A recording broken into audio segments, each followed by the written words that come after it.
Hey everyone, welcome back to the channel. If you're new here, let me know in the comment section so I can give you a proper welcome.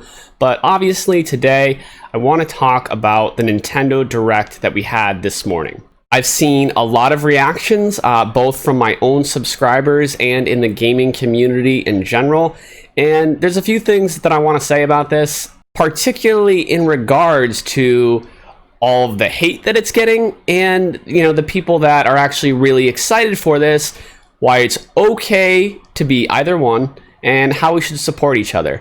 So let's get right into the video. Cue the intro.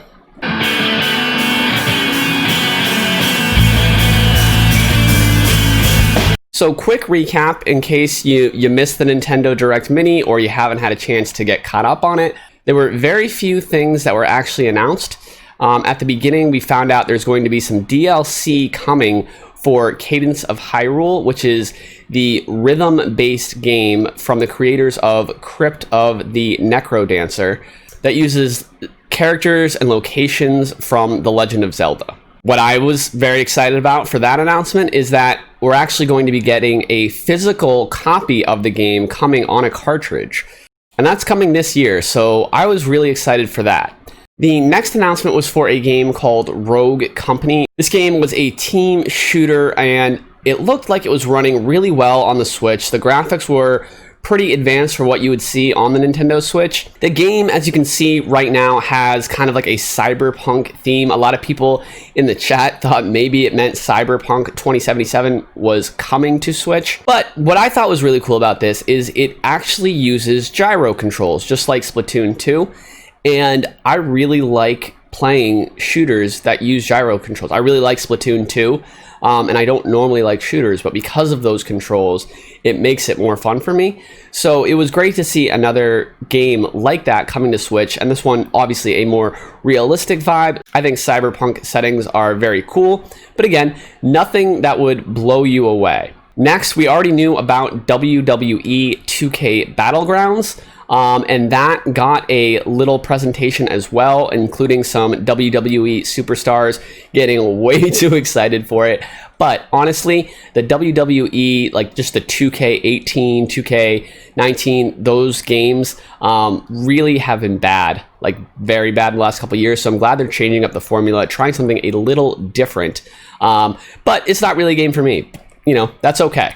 Next, however, there were two more games revealed in the English Direct. However, in Japan, there was actually a few more. Japan's presentation was 50% longer than the one that we got in the West for some reason. But the last two games here are the ones that either made this Direct for you or just broke it. And that is an HD remaster of Shin Megami Tensei 3 Nocturne and the announcement that Shin Megami Tensei 5, which was announced over 3 years ago at this point, is finally going to be coming to the Nintendo Switch next year. Now, Shin Megami Tensei 3 Nocturne will be coming to the PS4 as well, so it is not a Nintendo Switch exclusive. Shin Megami Tensei 5 is a Nintendo Switch exclusive. So here's where people were really, really divided. If you are not familiar with Shin Megami Tensei or you are not a fan of it, obviously, a new WWE game, some DLC for a game that's been out for a long time, and a team shooter is not enough to justify being hyped for a whole Direct, even if it was a Direct Mini. Now, I think Nintendo tried as hard as they could to temper expectations for this. They said this is going to be with our development partners. There's going to be no first-party stuff. They didn't explicitly say no first party, that it's only going to be third party, but that was heavily implied when they were saying that it was only going to be development and publishing partners. But they did say that the Direct was going to be 10 minutes long about. So it's a mini Direct. You really can't have too much. When people hear Nintendo Direct, they're hoping for the big titles. They're hoping for news on Zelda Breath of the Wild 2. They're hoping for those Mario remasters, which I still think that we're going to get at some point. They're hoping for Metroid Prime 4.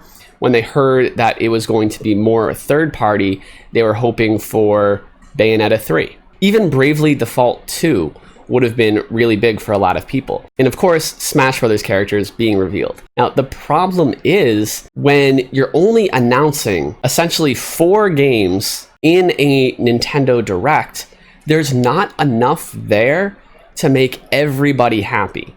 And I think Nintendo was trying to temper expectations, and they just have not found a way to do that since COVID-19, and they've had to do everything online only. There's no other way for them to really get this news out. And I know it's always been like that for Nintendo, but I feel like they're struggling to come up with ways to work together to effectively communicate what's coming out without expectations going through the ceiling. One idea that I have is maybe say what games are not going to be there.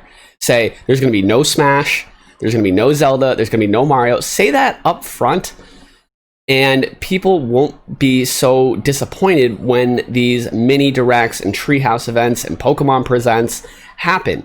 However, the problem is they don't want to do that because they know if they do that, their presentations will get a lot less views, and they want to get as many views as possible because more views equals more opportunity to sell these games that they're announcing and more revenue for the company.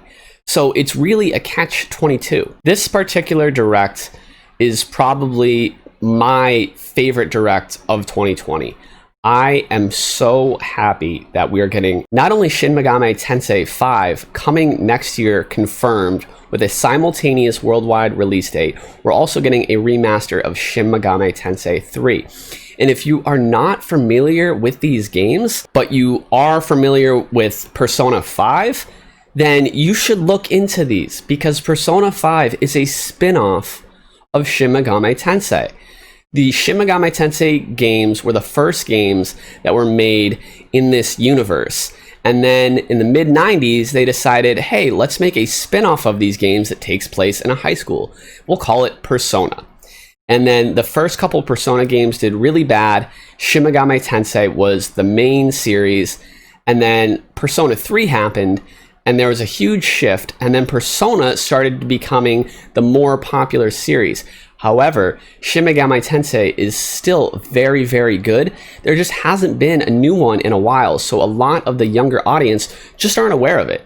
So Shin Megami Tensei is similar to Pokemon, except instead of catching Pokemon, you recruit different demons.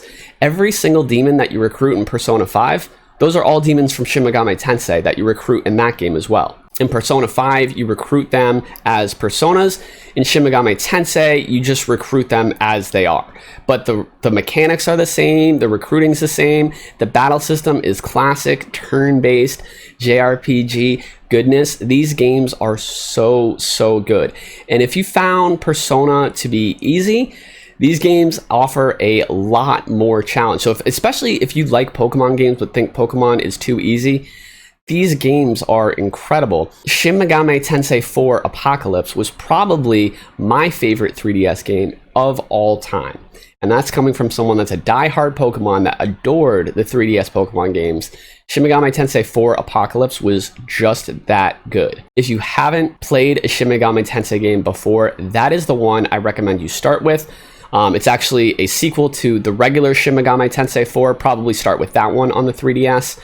But you have to understand, for a series that has that much acclaim, that it's, you know, better than Pokemon in a lot of ways, just as fun, just as addicting, people that have played that game for years, this announcement today was like the holy grail coming to us. You know, this was better than any, you know, Breath of the Wild 2 news, better than Metroid Prime 4 news even. This is something that people have been hoping for so long, and that's why so many people are extremely excited. That being said, that's only one game. And a lot of people that play Nintendo games don't like those type of games. So that's why there is an even bigger part of the community that is just so let down. And I honestly understand both sides. But it's really tough when people are saying things like the Nintendo Direct was worthless, was pathetic, these are all things that I've seen on my YouTube feed and in my Twitter feed just today from people that I think have really big hearts and are really kind people, but they just don't like what this announcement was, not for what it was, but for what it wasn't. And I think we need to remember that, you know, even though every direct might not be for us, especially when it's a mini direct that's 8 minutes long, that Nintendo tries to temper our expectations for, there might not be anything in that direct for us and our taste and the games that we are interested in. But there's going to be something in there that a lot of people are going to be super, super excited about. And there's no problem with saying that the direct was worthless or pathetic, whatever. There's no problem with that, except for it can make other people feel bad that they were excited for this, and it can make them feel attacked that you're attacking a series that they are a really big fan of. And I'm surprised that more people aren't excited about this, because I thought that Persona 5 and Persona in general was a really popular series. So to be getting a game in the mainline series that Persona came from, I would think would be a lot more popular. But again, there might be people that their first, you know, Shin Megami Tensei game was Persona 5, so they're not aware of the full series. So I really want everyone to give SMT a chance and temper expectations, and just know that Nintendo is going to have more announcements. There is going to be those Mario remaster games. They're saving it for a special moment. But the best way to go into these directs and get the maximum amount of satisfaction and enjoyment possible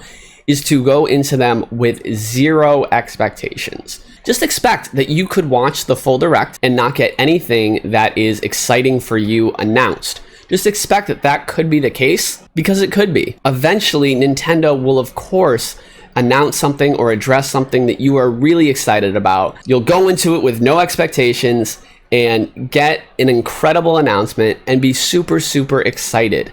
I think we're all cooped up at home right now. You know, one of the only things that we have to really relieve stress is to play these games. And when we want certain things and they're not happening on top of everything else going on in the world, it really sucks. So I completely understand that. That being said, I'm really, really excited for these games to be coming to the Switch. The SMT3 Nocturne announcement, completely unexpected for me. And I was so thrilled with that. I was going to be happy with that. I was like, all right, Nintendo already wins for me personally. And then they announced that Shin Megami Tensei 5 is going to be here next year. I mean, it could be December next year. It could be holiday 2020. I don't care. It's like about a year away at most. And I'm very, very excited for that. But let me know your thoughts in the comments section down below. Is there anything that I really didn't address? Is there more reasons to be justified with being really, really angry with Nintendo? To be clear, I don't think that's unjustified. I just want to make sure that we're all being as positive with each other as we can be. Anyways, I will see you guys tomorrow on Nintendo News Daily to report on the Direct and a bunch of other things happening today. Make sure you're subscribed with that bell so you don't miss it, and drop a like if you enjoyed today's video. Have a great day, everyone. Bye-bye.